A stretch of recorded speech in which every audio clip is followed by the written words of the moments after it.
Hello again, it's Reed Samori here to present our advanced concepts assignment on pyruvate and the process of preparing it for the citric acid cycle. It's an irreversible process called oxidative decarboxylation, and it's what links the two processes, glycolysis and the citric acid cycle. So it says there's 3 steps, but then it says there's 4 steps. So we're just going to call it a 4-step process.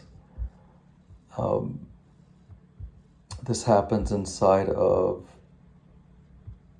the mitochondria, the matrix of the mitochondria, opposed to glycolysis, which happens in the cytoplasm of the cell. So pyruvate has to be shuttled into the mitochondria for this to happen. And inside the mitochondria, there's a pyruvate, an enzyme called the pyruvate dehydrogenase complex, which is made up of 3 other enzymes, which we'll discuss. I may say the names once, but they also go by E1, E2, and E3, which I prefer to use. And uses a handful of enzymes, coenzymes in the process, which we'll mention. So the first step is done in the pyruvate dehydrogenase component of the complex E1, and pyruvate and the coenzyme TPP. I think that's thiamine pyrophosphate are bound, and this forms an intermediate that undergoes decarboxylation, the point of the step, which essentially loses carbon dioxide, and the product is this hydroxyethyl TPP.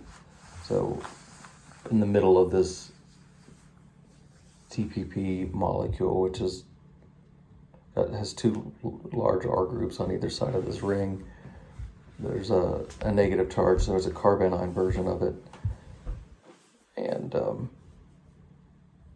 that's where the pyruvate attaches, and so it yields this hydroxyethyl TPP. And in the second step, we're still in the same part of the complex. We're still in the E1. The hydroxyethyl group is oxidized to form an acetyl group that is transferred to the reduced coenzyme lipoamide, and this makes the acetyl lipoamide molecule. So now we have this lipoamide, which has like a 5-membered ring with 2 sulfurs, and that's reduced, and the acetyl group is transferred over. And so it looks like TPP is regenerated, at least the carbanion of it in this step. So now in step 3, we're transferring this acetyl group from acetyl lipoamide to coenzyme A. And now we've moved on to a new part of the complex called dihydrolipoyl transacetylase, or E2.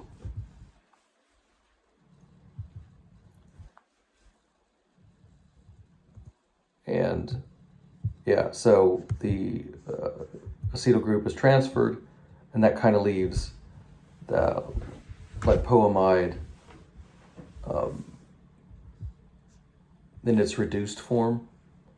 And so if that's the 3rd step, the 4th step is oxidizing it back to its original form so that the enzyme complex can be returned to its catalytic state and participate in the whole process again.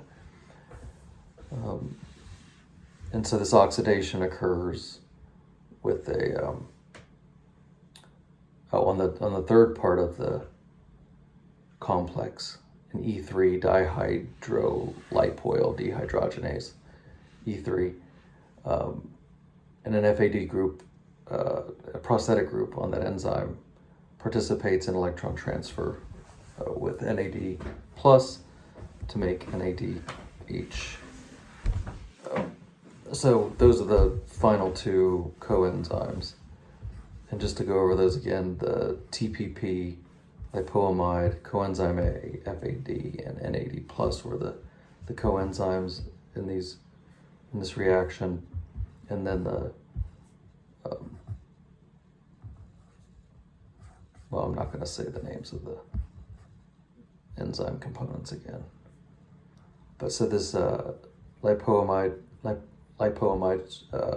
regenerated, the process can begin again, and we have acetyl-CoA, which is now ready to enter the citric acid cycle and make, the product of glycolysis, pyruvate, worth it, and on its way to generate more ATP.